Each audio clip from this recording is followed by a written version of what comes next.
आपने एक trading platform बना दिया, जब बायर सेलर आएगा आप आगे बढ़ते जाओगे। ब्रोकर जो है ना वो अपनी सर्विस के लिए कॉम्पनसेट किया। कामत का मंत्रा है, क्या मंत्रा है? मेरे को आई चूज प्रॉफिटेबल बिजनेस। हाँ जी, मुझे कोई लॉन्ग टर्म फैंसी ओवरहाइट वैल्यूएशन नहीं चाहिए। I choose profitable business with freedom in long run. और किसके खिलाफ? ओवरहाइट नकली फैंसी वैल्यूएशन मुझे चाहिए नहीं है। कहते हैं भैया मुझे बाजार में किसी की पार्टनरशिप नहीं चाहिए, कुछ नहीं चाहिए, सेल्फ फंडेड मिनिमाइज तरीके से। ने 4 काम किए। जीरो टेक्नोलॉजी कॉस्ट से किया, कस्टमर को लाने का खर्चा घटाया, रेलेवेंट कस्टमर लेकर क्या है, ओपेक्स केपेक्स लगाने में समझा देता हूं एक एक करके। जीरो टेक्नोलॉजी कॉस्ट क्या है? ये पहले का पहला पॉइंट है। जीरो टेक्नोलॉजी क्या है? अब जो है इसको ट्रेडिंग सॉफ्टवेयर अगर उस समय 2010 में बनाना था तो 2-4 करोड़ रुपए लग जाने थे, मिनिमम 2 करोड़ लग ही जाने थे। रिसेशन हुआ था उस समय, मार्केट क्रैश हुआ था 2008 में। रिसेशन के बाद रिटेल इन्वेस्टर निकल गया बाहर, रिटेल इन्वेस्टर आ नहीं रहा, पार्टिसिपेट कर नहीं रहा।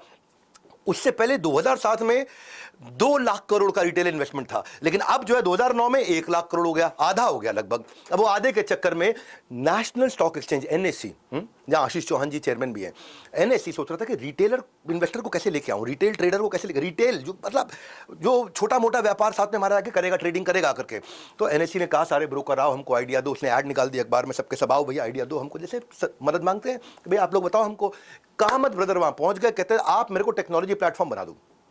क्या बोले? मुझे टेक्नोलॉजी प्लेटफॉर्म बना दो, सारे के सारे इन्वेस्टर को मैं खाली एनएससी में लेके आऊंगा, नेशनल स्टॉक एक्सचेंज का मैं एक्सक्लूसिव पार्टनर बन जाऊंगा, कहीं और बीएसई में तो जाने नहीं दूंगा, सबको एनएससी में ले आऊंगा। ये यार 1-8 करोड़ रुपए 2 करोड़ रुपए खर्च करना है।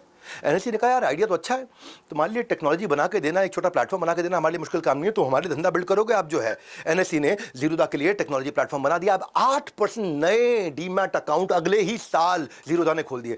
8% जो है ना, कंसीडरिंग जीरोधा अभी शुरुआत किया था जहां पे 40 बड़े जाइंट थे, जिस समय शेर Khan, Motilal Oswal, Edelweiss broking, Kotak security, HDFC security, ICICI direct, axis direct, ये सब बड़े बड़े थे। उसके बावजूद 8% अकेले जीरोधा ले आया। जीरोधा ने जाइंट्स के बीच में अपनी एक जगह बना ली।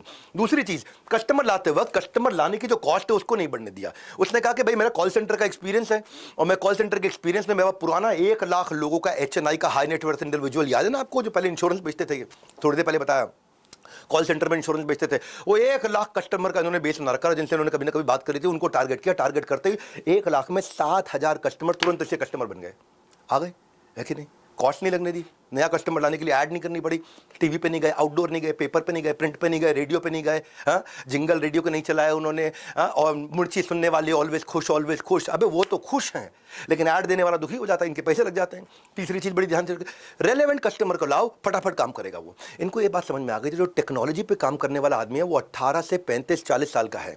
18 से 40 साल के अंदर का जो आदमी है वो टेक्नोलॉजी पे काम करेगा, क्योंकि जो ओल्ड जनरेशन है उनकी आदत क्या, बैंक जाके काम करेंगे, ब्रोकर के पास बैठ के काम करेंगे, पेन कागज पे लिखेंगे।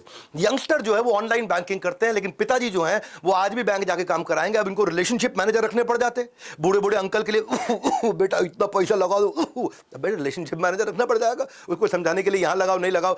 अब बच्चा जो है, बच्चा मतलब यूथ जो है 22, 25, 28 साल का है, वो टेक्नोलॉजी पर सब चीज देख लेगा, वहां से पैसा बच गया इनका। इनको बड़े बड़े रिलेशनशिप मैनेजर नहीं रखने पड़े, एक रिलेशनशिप मैनेजर 1-1 लाख रुपए महीने तनख्वाह ले। अब इतने जो रखने पड़े इनको 1000 रखने पड़ जाए, 1000 × 1 लाख, बड़े बहुत बड़ी कॉस्ट हो गई है जी। कम से कम 10 करोड़ रुपए महीने का मेरा खर्चा बढ़ गया, यानी कि 120 करोड़ रुपए साल का मेरा खर्चा बढ़ गया।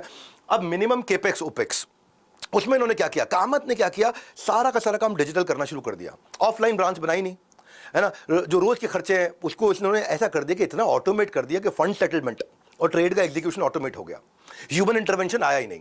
ह्यूमन इंटरवेंशन नहीं आने से उस समय पे इन्होंने बॉट्स को बिल्ड करना शुरू किया था, मतलब शुरुआत थी अभी चैट बॉट्स की, आए नहीं थे बाजार में, सबसे पहले वालों में से थे जो वर्चुअल असिस्टेंट ले आए कि मैं टेक्नोलॉजी से काम करूंगा। अब क्या है, आने वाले समय में चैट बॉट्स का उन्होंने बहुत इस्तेमाल किया। जैसे जैसे साल बढ़ते गए, टेक्नोलॉजी आती गई।